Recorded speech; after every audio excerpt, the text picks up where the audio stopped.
teach you chapter 5, Love Your Parents.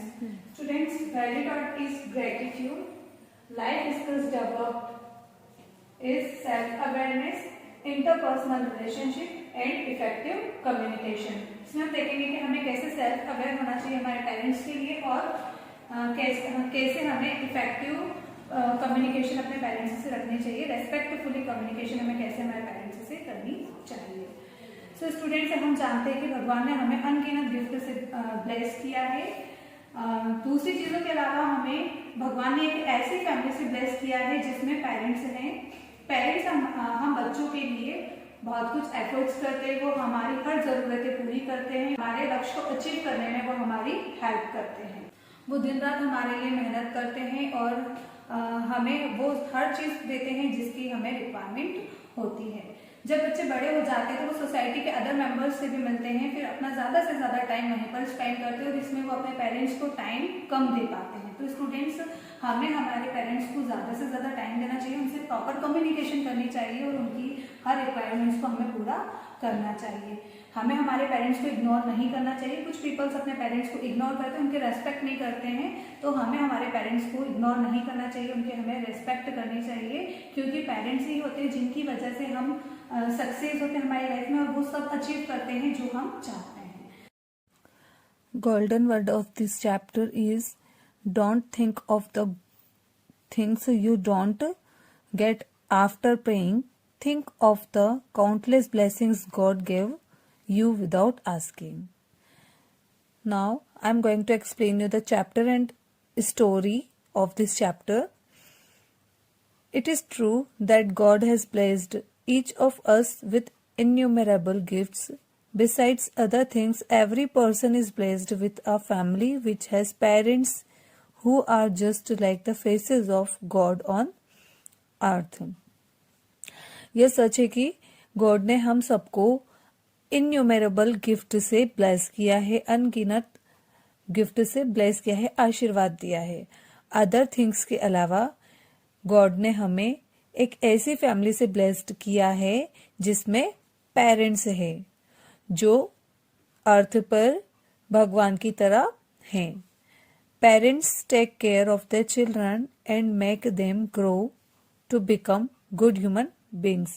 Parents अपने बच्चों की केयर करते हैं और उन्हें बड़ा करके एक अच्छा इंसान बनाते हैं। They toil themselves day and night so as to design their children's future. As such, we should be thankful not only to our parents but also to God for blessing us with such lovely parents. वे अपने बच्चों का भविष्य बनाने के लिए दिन रात मेहनत करते हैं। जैसे हमें न केवल अपने पेरेंट्स के शुक्रगुजार होना चाहिए बल्कि हमें गॉड का भी शुक्रगुजार होना चाहिए जिन्होंने हमें ऐसे पेरेंट्स दिए हैं। Moreover we should also thank God for giving us lovely siblings who are our best companions. इसके अलावा हमें गॉड को थैंक यू बोलना चाहिए कि उन्होंने हमें प्यारे भाई बहन दिए जो कि हमारे सबसे अच्छे साथी हैं। Children, our parents do a lot for us. They raise us and provide us with almost all the things that we need. Children, हमारे पेरेंट्स हमारे लिए बहुत कुछ करते हैं। वे हमें आगे बढ़ाते हैं और वे सब कुछ चीजें हमें प्रोवाइड करते हैं जिनके हमें नीड होती है। वे हमें गाइड करते हैं और हमारी हेल्प करते हैं। When we grow, we start mixing with other members of the society and also make our own families. It is at this time that we are unable to spare time for our parents. जब हम बड़े होते हैं तो हम society के other members से मिलना शुरू करते हैं और अपनी बाहर की एक फैमिली बनाते हैं। यह वह टाइम होता है जब हम हमारे पेरेंट्स के लिए ज्यादा टाइम नहीं दे पाते, उनको ज्यादा टाइम नहीं निकाल पाते उनके लिए। Some people even ignore them, कुछ पीपल उन्हें इग्नोर करते हैं। But we should essentially spare time for our parents, look after their requirements and be compassionate towards them. लेकिन हमें अपने पेरेंट्स के लिए टाइम निकालना चाहिए, उनके रिक्वायरमेंट्स, उनकी जो आवश्यकता होती है उन्हें देखनी चाहिए और उनके प्रति दयालु होना चाहिए. People who ignore their parents should realize that it is actually their duty to be thankful towards their parents as they are the people behind their success. जो लोग अपने पेरेंट्स को इग्नोर करते हैं उन्हें रियलाइज करना चाहिए कि एक्चुअली में उन्हें अपने पेरेंट्स के प्रति थैंकफुल होना चाहिए, बिकॉज वे ही अपनी सक्सेस का कारण है. We can show gratitude towards our parents by obeying them, respecting them, loving them and by doing all those things which make them feel happy. हम अपने पेरेंट्स के प्रति उनका आदर करके, उनकी रिस्पेक्ट करके, उन्हें प्यार करके और उन सभी चीज़ों को करके अपना ग्रेटिट्यूड दिखा सकते हैं, आभार व्यक्त कर सकते हैं, जिससे उन्हें खुशी महसूस होती है. Read the following story an ideal son. यह स्टोरी हम रीड करेंगे. एक आदर्श बेटे की स्टोरी हमें दी गई श्रवण कुमार की. देखेंगे. Shravan Kumar was a boy who was born to very poor and blind parents. His parents strived hard to raise him up.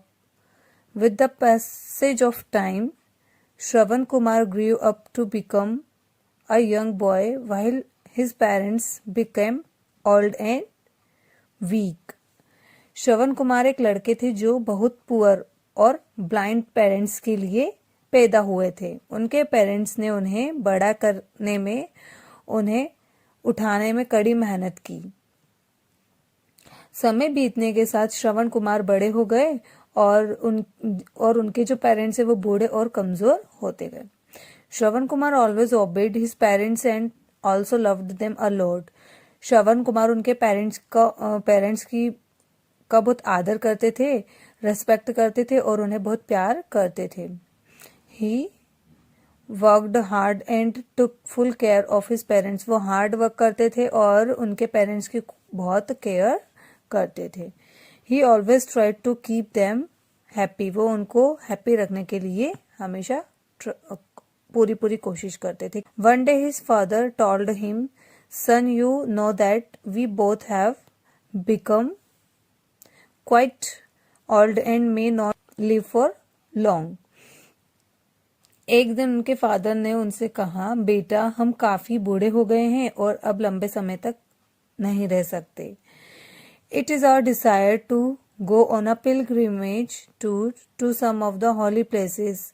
If possible make the arrangement for the same. हमारी इच्छा है कि हम कुछ पवित्र जगहों पर तीर्थ यात्रा पर जाए. यदि पॉसिबल हो तो उसके लिए अरेंजमेंट करें. Hearing this, Shravan Kumar replied, "I will try my best. Please give me some time to think about it." यह सुनकर श्रवण कुमार रिप्लाई करते कि मैं मेरी तरफ से पूरी कोशिश करूंगा और मुझे प्लीज कुछ समय दीजिए इन सब के बारे में सोचने के लिए. That night, Shravan Kumar thought, "My parents are old, weak and blind." उस रात श्रवण कुमार सोचे कि मेरे पेरेंट्स ओल्ड, वीक और ब्लाइंड हैं. How can they go to such far off places. वे इतनी दूर की जगहों पर कैसे जा सकते हैं. However, he felt that he was his duty to fulfill their wish. Suddenly an idea struck his mind. हालांकि उन्हें लगा कि उनकी विश पूरी करना उनकी ड्यूटी है. सडनली उनके माइंड में एक आइडिया आया. Next day he took a strong bamboo pole and tied two big baskets at both the ends. Next day उन्होंने एक स्ट्रॉन्ग बांस का डंडा लिया और दोनों तरफ ये इस तरह से दोनों तरफ से दो बड़ी बास्केट बांध दी. He made his parents sit in the baskets, carried the bamboo pole on his shoulder and started for the pilgrimage tour. उन्होंने अपने पेरेंट्स को बास्केट में बिठाया और बांस के डंडे को अपने कंधे पर इस तरह से रख लिया और तीर्थ यात्रा पर निकल गए. Though he knew that it would prove to be a tough task, he was happy that he was fulfilling the wish of his parents. हालांकि वह जानते थे कि यह बहुत कठिन है, वह खुश थे कि वह अपने पेरेंट्स की इच्छा पूरी कर रहे हैं। सो स्टूडेंट्स, हमने इस स्टोरी में देखा कि कैसे श्रवण कुमार अपने पेरेंट्स की केयर करते हैं, उनकी विशेष पूरी करने के लिए वो क्या करते हैं। तो आप लोगों को भी अपने पेरेंट्स की रिस्पेक्ट करनी चाहिए, उन्हें लव करना चाहिए और उनके लिए जितना हो सके उतना टाइम निकालना चाहिए। जैसे वो हमारी रिक्वायरमेंट्स पूरी करते, हमारी ज़रूरतें पूरी करते, वैसे ही आप लोगों को भी उनकी रिक्वायरमेंट्स पूरी करनी चाहिए। ओके स्टूडेंट्स, ये चैप्टर हमारा फिनिश होता है। इसकी एक्सरसाइज मैं आप लोगों को सेंड करूंगी, वो आपको फेयर कॉपी में कंप्लीट करना है।